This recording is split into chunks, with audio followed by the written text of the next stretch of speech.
This channel does not promote any violent, harmful, or illegal activities. All content provided by this channel is meant for an educational purpose only. ঘুরে ফিরে সকলের মুখেই এখন একটাই নাম, সেটা হচ্ছে জায়ান্ট আর তার গ্যাং। তার একের পর এক ঘটনা সামনে আসছে। জায়ান্ট গ্যাংয়ের যে মহিলা সদস্য, সেই সদস্যের হদিশ পেল TV9 বাংলা। বিটি রোডের সরকারি আবাসনে এই তরুণী প্রমিতা পালের হদিশ পেয়েছি আমরা। আপনাদেরকে জানিয়ে রাখি, ভিডিওয়ে জায়ান্ট গ্যাংয়ের সঙ্গে হামলা চালাতে দেখা যাচ্ছে ওই মহিলাকে। সেই ভিডিও আপনাদেরকে দেখিয়েছি। জায়ান্টকে দাদা হিসেবে চিনি, নেগেটিভ দেখানো হচ্ছে। TV9 বাংলায় সাফাই জায়ান্ট ঘনিষ্ঠ ওই প্রমিতা পালের। মানুষের অনেক উপকার করেছে জায়ান্ট সিং, আমি অনুতপ্ত নই। TV9 বাংলার মুখোমুখি হয়ে দাবি প্রমিতা পালের। আপনাদের শোনাবো তার বক্তব্য।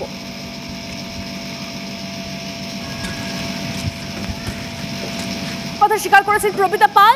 প্রমোটার উত্ত্যক্ত করতেন, তাই প্রতিবাদ করেন, দাবি প্রমিতার। এই যে ভিডিওটা, হ্যাঁ, তো উনি আমাকে উত্ত্যক্ত করতে, যার বাড়িতে ঢিল মারা হয়েছে অ্যাকচুয়ালি, ও উপর থেকে ও ঢিলটা ফার্স্টে ছুঁড়েছে। মানে ও আমাকে রাস্তায় দেখে দাঁড়িয়ে মানে কেসও আছে, বহুবার আমি জিডি করেছি, ওর নামে FIR করা আছে। তো ও তখন উত্ত্যক্ত করতো বলে আমি যেহেতু মেয়ে, আমাদের বাড়িতে কোনো পুরুষ মানুষ নেই, আর বাবা বুঝতে পারেন বয়স্ক লোক, তো আমি অনেকবার অনেকের কাছ থেকে হেল্পও চেয়েছি। তখন একদিন ও রাস্তায় যখন আমাকে এরকম ধরে ইরিটেট করছিল, করে ও বাড়িতে ঢুকে গেছে, বুঝতে পেরেছেন? এবার আমি সারাদিন ধরে রাস্তায় মানে খুব মেরেছে।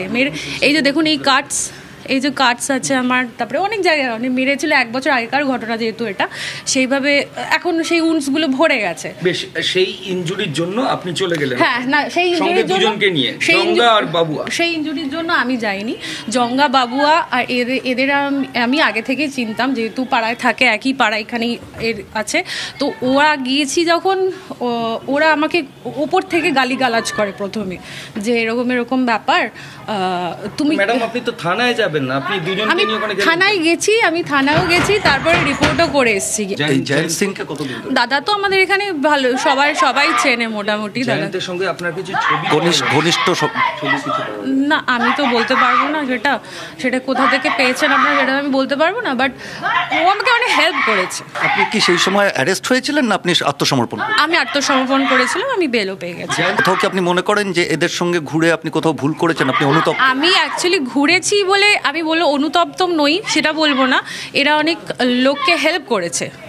অনেক সময় হয়তো নেগেটিভ ভিউজও ছড়াচ্ছে ঠিকই, বাট এরা অনেক হেল্পও করেছে। না, জয়ন্তের এই অ্যান্টি সোশ্যাল অ্যাক্টিভিটি সম্পর্কে জানতেন না কিছু? না, আমি এটা তো জানি না। এদের সঙ্গে কি আপনার কোনো ব্যক্তিগত সম্পর্ক? না, এখন আমার কোনো ব্যক্তিগত আগে কি ছিল?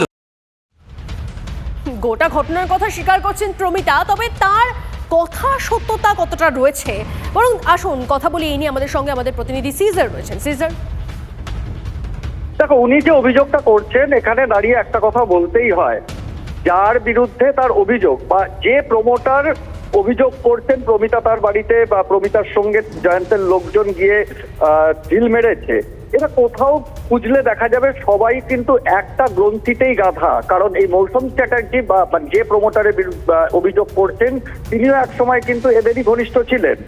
এবং এখানে দাঁড়িয়ে একটা বক্তব্য চলেই আসছে সামনে, যেখানে দেখা যাচ্ছে জয়ন্তের অত্যন্ত ঘনিষ্ঠ রাহুল, সেই রাহুল গুপ্তা বেলঘরিয়া থানার আইসিকে সংবর্ধনা জানাচ্ছেন। সেখান থেকে খুব স্পষ্ট যে এদের সঙ্গে পুলিশ প্রশাসনের কতটা ভালো সম্পর্ক।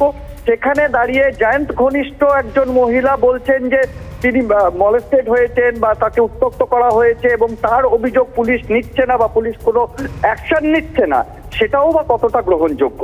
এই প্রশ্নগুলো কিন্তু এসেই যায়। এবং সেই জায়গা থেকে এই ভদ্রমহিলা, তিনি তার কি ভূমিকা ছিল, তিনি যেটা দাবি করছেন সেটার সত্যতা নিয়ে যেমন সংশয় তৈরি হয়, কিন্তু একটা বিষয় স্পষ্ট যে তিনি ওই দিন ওই ঘটনায় ছিলেন, এবং এলাকার মানুষের দাবি তিনি জায়ান্টের অত্যন্ত ঘনিষ্ঠ ছিলেন, এবং সেই রকম কিছু ভিডিও আমাদের হাতে এসে পৌঁছেছে এলাকার মানুষের সৌজন্যে।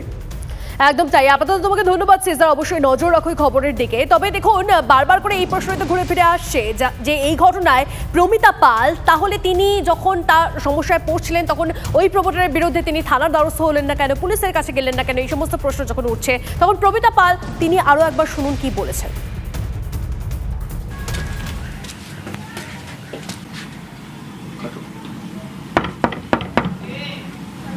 কেউ আছেন? একটু দরজাটা খুলুন।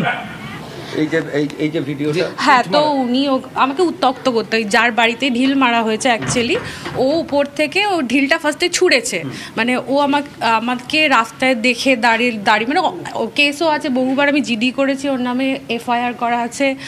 তো ও তখন উত্তক্ত করতো বলে আমি যেহেতু মেয়ে, আমাদের বাড়িতে কোনো পুরুষ মানুষ নেই, আর বাবা বুঝতে পারেন বয়স্ক লোক, তো আমি অনেকবার অনেকের কাছ থেকে হেল্পও চেয়েছি। তখন একদিন ও রাস্তায় যখন আমাকে এরকম ধরে ইরিটেট করছিল, করে ও বাড়িতে ঢুকে গেছে, বুঝতে পেরেছেন? এবার আমি সারাদিন ধরে রাস্তায় মানে খুব মেরেছে, এই যে দেখুন এই যে কাটস আছে আমার, তারপরে অনেক জায়গায় অনেক মেরেছিল, 1 বছর আগেকার ঘটনা যেহেতু এটা, সেইভাবে এখন সেই উন্সগুলো ভরে গেছে। বেশ, সেই ইনজুরির জন্য আপনি চলে গেলেন? হ্যাঁ, না সেই ইনজুরির জন্য দুজনকে নিয়ে, জঙ্গা আর বাবুয়া, সেই ইনজুরির জন্য আমি যাইনি। জঙ্গা, বাবুয়া আর এদের আমি আগে থেকে চিনতাম, যেহেতু পাড়ায় থাকে, একই পাড়া এখানেই এর আছে। তো ওরা গিয়েছি যখন, ওরা আমাকে ওপর থেকে গালিগালাজ করে প্রথমে, যে এরকম ব্যাপার, তুমি ম্যাডাম আপনি তো থানায় যাবেন না, আপনি দুজনকে নিয়ে ওখানে গেলেন? থানায় গেছি, আমি থানায়ও গেছি, তারপরে রিপোর্টও করে এসেছি।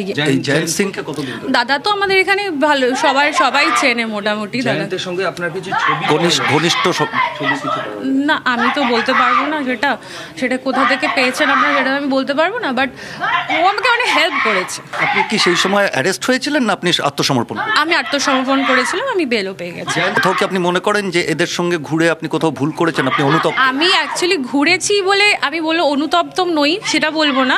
এরা অনেক লোককে হেল্প করেছে, অনেক সময় হয়তো নেগেটিভ ভিউজও ছড়াচ্ছে ঠিকই, বাট এরা অনেক হেল্পও করেছে। না, জয়ন্তের এই অ্যান্টি সোশ্যাল অ্যাক্টিভিটি সম্পর্কে জানতেন না কিছু? না, আমি এটা তো জানি না। এদের সঙ্গে কি আপনার কোনো ব্যক্তিগত সম্পর্ক? না, এখন আমার কোনো ব্যক্তিগত সম্পর্ক আগে কি ছিল?